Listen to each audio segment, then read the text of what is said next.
இங்க மோகனா கிட்ட வந்து ராஜவங்க புலம்புறாரு. இதுல என்னங்க அசிங்கம் இருக்கு? அவ கோர்ட்ல சொன்னதுக்காக தான் இங்க வந்து இருக்கா. அவளோட செலவை யாருங்க பாத்துக்கிறவா? சேதுவும் அவளை கண்டாலே வெறுத்து ஒதுக்குறான். அப்படி இருக்கும்போது அவ செலவை யாருங்க பாத்துக்கிறவா? அவங்க அம்மா அப்பாவும் அம்பட்டு வசதியானவங்க கிடையாது. வயித்துல புள்ளைய வச்சிருக்கா.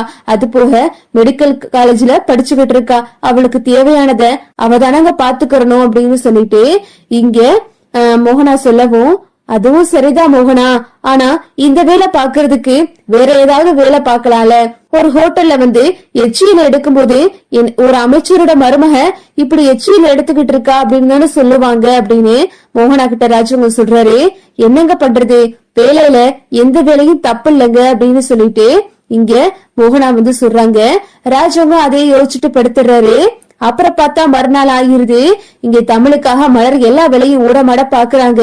நீ எந்த வேலையும் பார்க்க வேண்டாம் தமிழே, நீ காலேஜுக்கு கிளம்பி போ, நான் எல்லாத்தையும் பாத்துக்கிறேன் அப்படின்னு சொல்லவும், அக்கா இப்படியே இருந்தா என்னக்கா பண்றது, நானும் கொஞ்சம் கொஞ்சம் வேலை பார்த்ததனக்கா சரியா இருக்கும் அப்படின்னு சொல்லிட்டு ஊடமாட மலரும் தமிழும் சேர்ந்து எல்லா வேலையும் பாக்குறாங்க. அப்பத்தா வர்றாங்க. என்னடி என்ன ரெண்டு பேரும் சேர்ந்து வேலை பாக்குறீங்களா அப்படின்னு கேட்கவும், ஆமா மச்சி, அக்கா சொல்ல சொல்ல கேட்காம எல்லா வேலையும் பாக்குறாங்க அப்படின்னு சொல்லிட்டு இங்க தமிழ் சொல்றாங்க. சரிடி, அவ உனக்கு ஒத்தாசையா தானே இருக்கா, ரெண்டு பேரும் சேர்ந்து ஆளுக்கு ஒரு வேலையா பாருங்க அப்படின்னு சொல்லிட்டு அப்பத்தா சொல்றாங்க. அப்பத்தா வந்து தமிழ் கிட்ட கேக்குறாங்க, என்ன தமிழே, ராசங்க நேத்து உன்னை கடையில பாத்தானாம்ல அப்படின்னு கேட்கவும், ஆமா மச்சி, மாமா அங்க கடைக்கு வந்தாரு, எனக்கு ஒரே பயமா போச்சு, அவர் ரொம்ப கோமா போனாரு அம்மாச்சி, மாமா என்ன சொன்னாரு அப்படின்னு இங்க தமிழ் கேக்குறாங்க. அதை ஏண்டி கேக்குற, அவ காய்ச்சி மூச்சுன்னு கத்துனா. அது போக இந்த சாவித்திரி தப்பு தப்பா அவனுக்கு ஏத்தி விட்டுக்கிட்டே இருந்தா.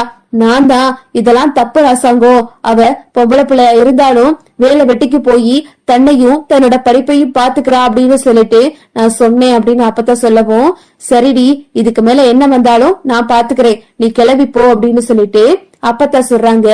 அப்புறம் பார்த்தா தமிழும் வந்துட்டு வேகமா கிளம்பி கடைக்கு ஹோட்டலுக்கு வேலைக்கு வந்துடுறாங்க.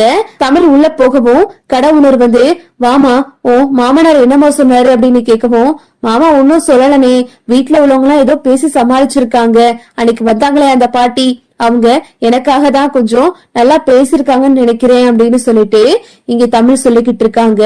அப்புறம் பார்த்தா தமிழ் வேலை பார்த்துக்கிட்டு இருக்கும் போது திடீர்னு ராஜவங்க வர்றாரு.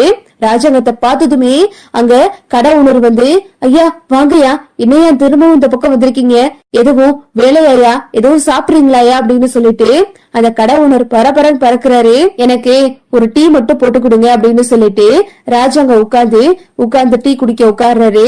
அதே மாதிரியே கடை உணர்வு ராஜாங்கத்துக்கு டீ போட்டு கொடுக்கறாரு. ராஜாங்க வந்து டீ எல்லாம் குடிச்சிட்டு அந்த தமிழ்ச்செல்வியை கூப்பிடுங்க, அந்த பொண்ணு வேலைக்கு வந்துருச்சா அப்படின்னு ராஜாங்க கேக்குறாரு. வந்துருச்சுங்கய்யா, இந்தாங்கய்யா அந்த பொண்ணை கூப்பிடுறேன் அப்படின்னு சொல்லிட்டு கடை உணர்வு உள்ள போயிட்டு, அம்மா உன் மாமனாரு வெளியே வந்து உட்கார்ந்து இருக்காருமா, அதுவும் உன்னை கூட்டிட்டு வர சொன்னாரு அப்படின்னு சொல்லிட்டு இங்க அந்த கடை உணர்வு வந்து தமிழை கூப்பிடவும், எதுக்கு நீ வந்திருக்காரு அப்படின்னு சொல்லிட்டு தமிழ் தயங்கி நிக்கிறாங்க. என்னன்னு தெரியலமா, நீ வந்து கேளு அப்படின்னு சொல்லிட்டு அந்த கடை உணர்வு சொல்லிடுறாரு. உடனே தமிழும் வந்துட்டு, மாமா கூப்பிட்டீங்களா மாமா அப்படின்னு கேக்கும்போது, ஆமாமா நான் தான் கூப்பிட்டேன், நீ எதுக்கு இந்த வேலையெல்லாம் பாக்குற அப்படின்னு ராஜவங்க கேக்குறாரு. அது வந்து மாமா, எனக்கு வேற எங்கேயும் இவ்வளவு சம்பளத்தோட வேலை கிடைக்கல, எல்லா இடத்துலயும் கம்மியான சம்பளம் தான் கிடைக்குது, இங்கதான் கொஞ்சம் அதிக சம்பளம் கொடுக்கறாங்க, அதனாலதான் மாமா நான் இங்க வேலை பாக்குறேன் அப்படின்னு தமிழ் சொல்லவும், உடனே ராஜவங்க வந்து தன்னோட கையில இருந்த பணப்பெட்டி எடுத்து தமிழ்கிட்ட கொடுக்கறாங்க.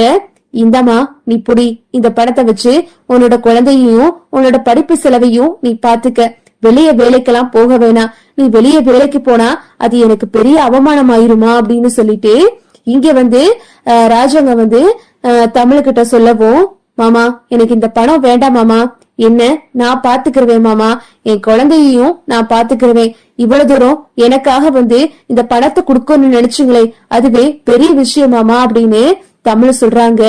அந்த நேரம் பார்த்து இந்த சாவித்திரியும் தாமரையும் வருதுக. அடியே இவ இந்த கடையில தான் வேலை பாப்பா, வா நம்ம போய் அவ என்ன பண்றான்னு பாப்போம், நம்ம அவளை உள்ள வச்சு நல்லா வேலை வாங்குவோம் அப்படின்னு சொல்லிட்டு ரெண்டும் வருதுக. அங்க பார்த்தா ராஜாங்க வந்து தமிழுக்கு பணம் குடுக்கறத பாத்துட்டு அப்படியே அதிர்ச்சியாய் நிக்குதுக. என்னமா உன் அண்ணன் என்னடா அப்படி பணத்தை தூக்கி அவ கையில குடுக்கறாரு அப்படின்னு சொல்லிட்டு சாவித்திரியும் தாமரையும் அதிர்ச்சியாய் நிக்குதுக. இதுதான் அடுத்தடுத்து நடக்க போகுது. ஓகே விவோஸ், இந்த வீடியோ உங்களுக்கு பிடிச்சிருந்தா லைக் பண்ணுங்க, ஷேர் பண்ணுங்க, மறக்காம நம்ம சேனலை சப்ஸ்கிரைப் பண்ணிக்கங்க. தேங்க்ஸ் ஃபார் வாட்சிங்.